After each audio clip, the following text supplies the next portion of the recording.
This is Levi Turner with the Enterprise Architecture team in the Americas. Today we'll be going over how to configure Qlik to provide telemetry-related metadata. Later videos will cover how to install the telemetry dashboard that the Enterprise Architecture team has created, as well as how to utilize and use and consume that data inside of the application that we've developed. To begin with, when trying to provide telemetry, we need to go into the QMC, go into engines. In this case, we only have one engine, but remember you can multi-select multiple engines and edit the settings all at once. We'll select the engines we'd like to provide that data from, select edit, go to logging. At this point, we are keen on the Qlik's performance log level. This log logs performance data related to calls to the engine. Typically, for most customers, this means visualizations. So a particular table or bar chart takes a certain amount of time to calculate. What we'll do here is specify a threshold that we'll want to log, either error or warning.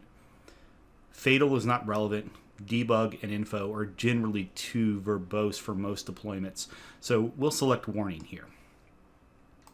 After we've selected warning, we'll get a pop-up confirming that we want to make the changes and then letting us know that we'll need to restart the engine service for this setting to take effect.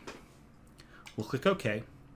At this point, we'll want to open up a text editor with administrator rights. We're going to use the default Notepad on the Windows server, but a sophisticated text editor like Notepad++ can handle this for you. We will then navigate to C, Program Data, Qlik, Sense, Engine, settings.ini. And remember, this will need to be changed on every engine that you want to have telemetry information from. In this case, it's only one node, so we only want to edit this local file. At this point, we have some decisions to make.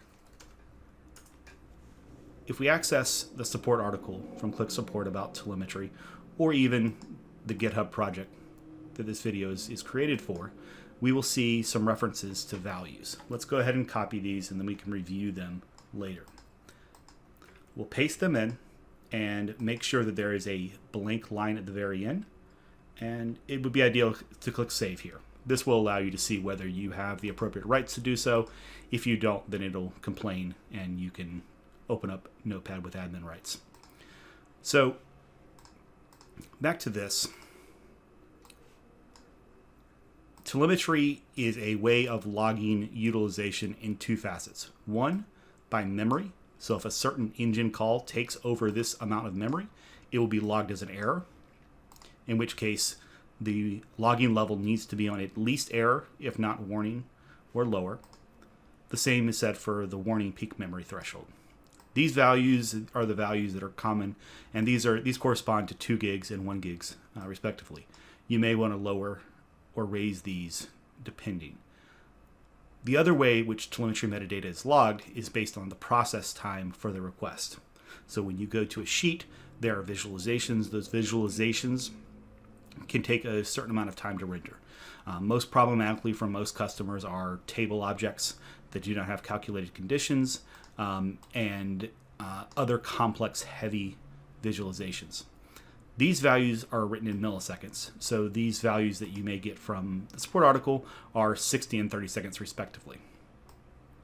We're going to actually lower these a little bit because this site is relatively slim, so 60 seconds is a bit too much. But in your environment, 60 seconds and 30 seconds are good starting points to determine what objects are computationally expensive, which ones are providing poor performance, perceived performance by the end users. In this case, we'll set them to 30 seconds and 5 seconds for this demonstration. In a later video, we'll go over how to consume this information, but we will go ahead and save them here.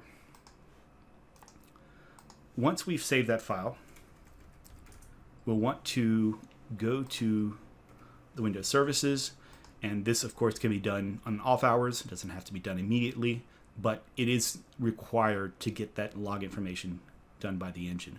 We'll go ahead and restart the engine service, as well as the service dispatcher services. At this point, Qlik is configured to start to log this information.